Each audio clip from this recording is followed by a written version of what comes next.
Makanan yang Zaina masak ternyata cukup enak, bahkan cita rasa seperti ini tak pernah aku rasakan sebelumnya. Apa dia menambahkan bumbu rahasia?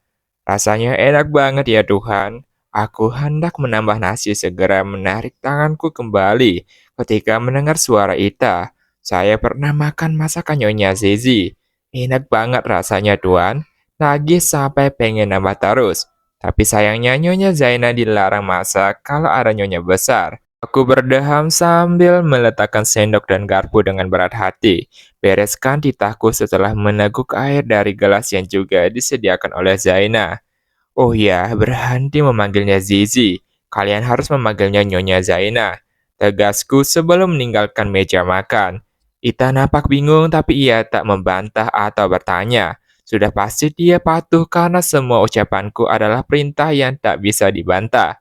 Aku benci sekali mendengar ada yang memanggil Zaina dengan panggilan Zizi, karena itu mengingatkanku pada Rafiq. Sudah selesai makannya, Mas. Aku yang hendak kembali ke kamar berpapasan dengan Zaina di tengah tangga. Kok cepat? Apa Mas Atar makan sedikit? Masakanku nggak enak ya, Mas. Ada kecemasan di matanya ketika bertanya dan lagi-lagi itu terlihat lucu menggemaskan. Enggak, jawabku singkat. Maaf mas, nanti aku belajar masak lagi. Aku hanya bergumam lalu melewatinya. Aku pikir Zaina akan mengikutiku dan bertanya makanan apa yang aku suka. Tetapi nyatanya wanita itu justru menuruni tangga begitu saja. Aku hanya bisa termangu mengapa dia begitu abai padaku. Seharusnya aku pulang sesuai janjiku pada Raina. Tetapi entah mengapa jiwaku seperti enggan meninggalkan rumah ini. Alhasil malam ini aku kembali bermalam bersama istri keduaku. Setelah makan malam bersama, Zaina ke kamar membaca buku bisnis yang pasti dia ambil dari dalam lemari. Zaina tampak begitu serius, tatapannya begitu fokus. Ah, jangan-jangan dia hanya berpura-pura membaca buku karena ingin mengabaikanku. Dia tidak mengerti dunia bisnis jadi tak mungkin tertarik membaca buku seperti itu. Aku naik ke ranjang dan menarik selimut, tetapi Zaina masih fokus pada aktivitasnya sendiri.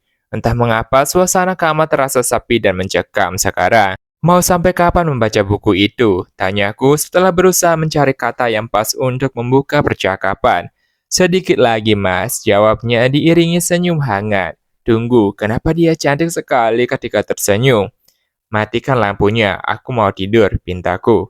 Zaina tampak keberatan dengan permintaanku, tapi dia tetap melakukannya. Dia meletakkan buku dan berbaring menunggangiku. Lakukan 3 sampai 4 kali seminggu.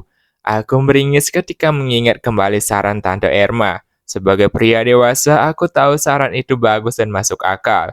Beberapa temanku yang sudah memiliki anak juga menyarankan hal yang sama padaku.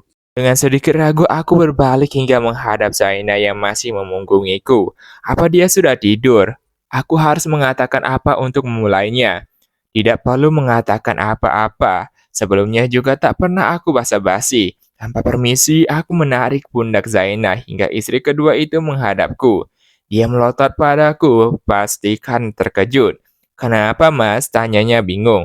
Aku sudah membuka mulut untuk menjawab, tapi lidahku tiba-tiba terasa keluh. Tatapku tertuju pada netra coklatnya. Atar, aku terkesiap ketika Zaina menyentuh pundakku. Dadaku berdebar, ada apa? Ulangnya, kata dokter 3 sampai 4 kali seminggu. Jawabku dengan suara parau. Sial, kenapa tiba-tiba aku jadi gugup dan kenapa juga harus jawab itu yang keluar dari mulutku? Zaina nampak terkejut, mata bulatnya berkedip cepat beberapa kali. Mungkin dia bingung mendengar jawabanku. Aku segera berusaha mengendalikan diri lalu mematikan lampu. Zaina tak kunjung bersuara, bahkan ketika aku melepaskan pijamannya tanpa permisi. Dia tetap bungkam ketika aku menyatukan diriku dan dirinya. Ya seperti inilah seharusnya, tidak perlu canggung, gugup atau apapun. Tugasnya adalah hamil dan melahirkan anakku. Ku fokus pada apa yang ingin ku capai malam ini, tapi tiba-tiba terdengar suara isak tangis dari istri yang kujamah. Aku tak menghiraukannya dan tetap berusaha fokus menyelesaikan apa yang sudah aku mulai. Namun suara tangis Zainab semakin menjadi bahkan dia menekan kukunya di pundakku dengan cukup keras. Tak begitu sakit karena kukunya yang pendek tapi itu tetap mengalihkan fokusku. Sakit mas, irih Zaina. Di sela-sela isak tangisnya yang langsung membuatku mematung. Sakit sekali, Mas Atar, ia berbisik di dadaku. Aku langsung melepaskan diri darinya yang sudah berderai air mata. Kamu cari alasan kan? Tudingku sambil menyalakan lampu. Ini bukan kali pertama kita, ini sudah keempat kalinya. Tapi kamu masih merengek sakit. Kamu nggak mau cepat hamil? Atau... Zaina menyela, tatapan nyalanya terasa menusuk hatiku apalagi air mata masih mengalir di pipinya. Namun aku meyakinkan diri itu pasti tidak sakit yang dia tunjukkan. Zaina pasti berpura-pura, mau yang ke 100 kali pun pasti akan selalu sakit. Kalau caramu menyentuhku seperti itu, tandanya sambil menyeka air mata dengan satu tangan, sementara tangan yang lain memegang selimut di dadanya. Seperti apa? Seperti apa? Sentakku kesal karena Zaina telah merusak moodku. Kamu menyentuhku. Kamu, suara Zaina bergetar dan air mata kembali tumpah, seakan takkan pernah ada habisnya. Jangan bilang kamu ingin aku menyentuhmu seolah aku mencintaimu. Aku tersenyum serkas. Sudah aku bilang, aku melakukannya hanya untuk mendapatkan anak darimu.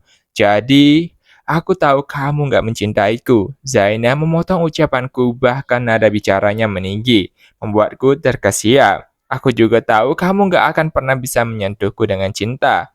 Tapi apa tidak bisa memberikan sedikit saja rasa sayangmu untukku? Setidaknya ketika kita di atas ranjang.